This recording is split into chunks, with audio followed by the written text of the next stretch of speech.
Hi, it's Rachel.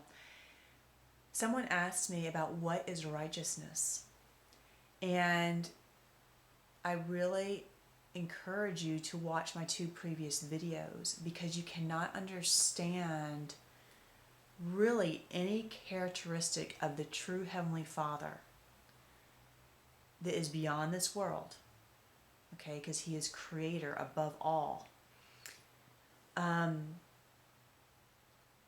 You can only when you start to seek Him and start to understand His characteristics, especially divine love. You have to get past the images, start seeing the essence of who He truly is, be one that comes to Him in spirit and truth, okay? Not in images and lies. When you start seeking that, you're going to start learning about His characteristics, and they're all intertwined with one another, okay? You cannot, He is one. He is a realm. He is a fullness that is in complete harmony, okay, within Himself. And so, one of the main fundamental characteristics that is most dominant is His love, okay, because that is how we experience Him.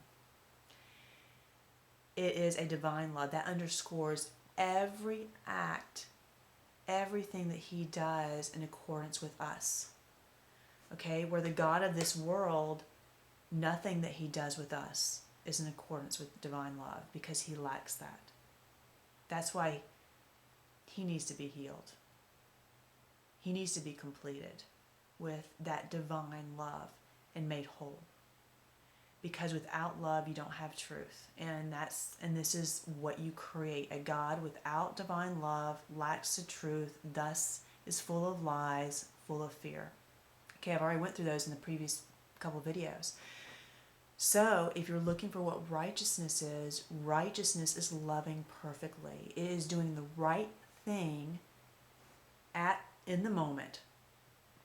Okay? So here's the tricky part, is that where you can understand having a pure mind, having a love, you care. So, for example, I may really care deeply for somebody, but if I don't have righteousness, I can never do that perfectly.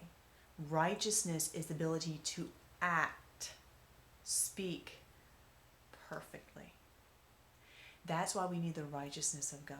That is the living waters. It is a stream through which flows through us. Okay? Because we can feel that divine love. We can feel that care, but because of our limited mind, because I don't know the ripple effect of every action, I don't know, in any one situation, there are a multitude of things that I could do or say. How do I know what path to take? How do I know what to say? How do I know what to do? I do what I feel comes out of that place of love the most. But until you have that righteousness from God, which is us being truly connected to Him, okay? And when we do that, we're putting on incorruption, we're putting on immortality, we're becoming fully a child of God because we are absolutely reflecting His character. Because even though we understand the character traits in understanding, to live in that power, to live in that reality of actually living righteously is only possible if He is flowing through us. So righteousness, just think of it as you act perfectly in every situation. You say the right thing. You think the right thing. It's perfection. Okay? And when in righteousness, it's always loving perfectly. It's absolutely pure in your motives and your thoughts towards someone else. It is totally holy. Okay? It is the highest possible state for a creation to exist in when they exist in that divine love and that righteousness. Because imagine just acting perfectly in every moment. It would be absolutely beautiful, absolutely glorious, because you would give each spirit exactly what they need in perfect love. That's what it is to be righteous. And the thing about righteousness, when you start understanding the essence of God, especially the Creator, His righteous judgment is always to love the essence of a person. That means He will always heal.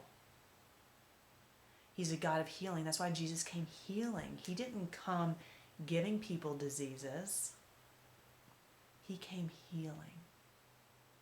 Because that's what that love does. It forgives. It sets free. It opens eyes. It heals. And if you have walked with God and sought Him, how He transforms you on this path out of this pit of the lower realm of that mass consciousness mind of man that's governed by the God of this world, and you come into His realm of His thoughts, of His mind, as we can receive it and know it.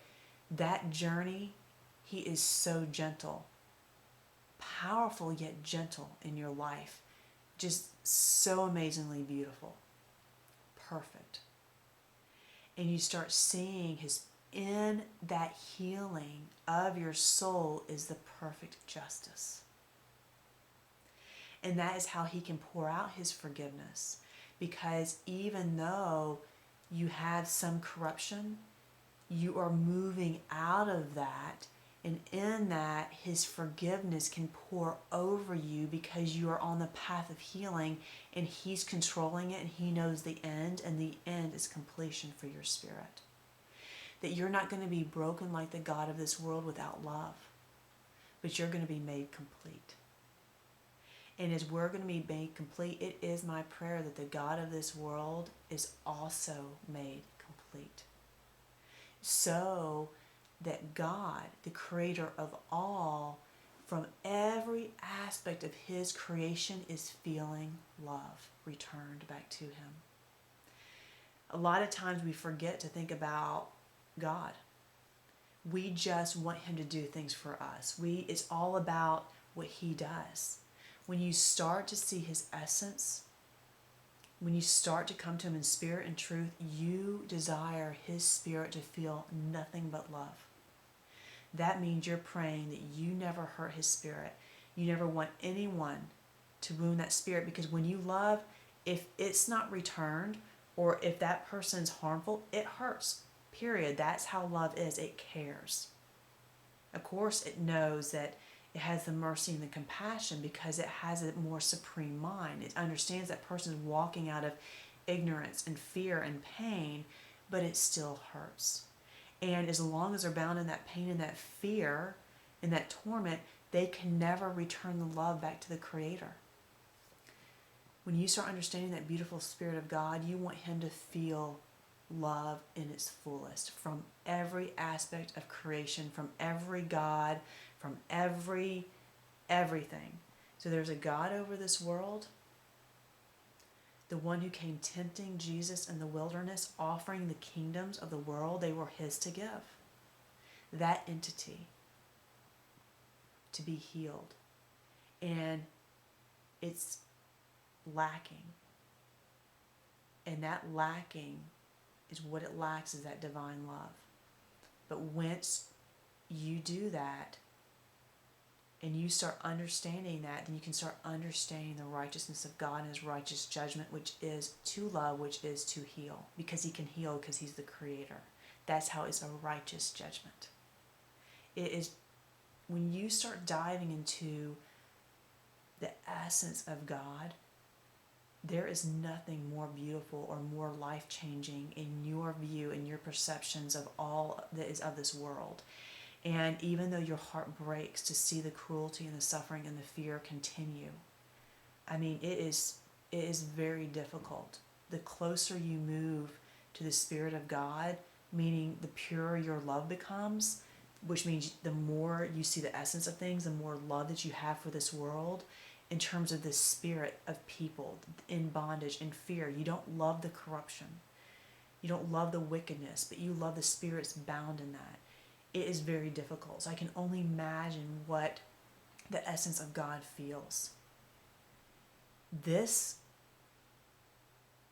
healing of this world is for him too. Because when you aren't receiving that love back, you feel it's a severance, okay? And that is never a good thing for an entity that loves. Never. So righteousness is loving perfectly. It's doing the perfect thing in that perfect moment. And the only way we do that is if we're connected to God, because he is our righteousness, because he's all knowing and he knows exactly what to do in every moment that is absolutely perfect. And that is what we want. That is what we hunger for. That is what we thirst for, because we want to love everything perfectly, and especially God.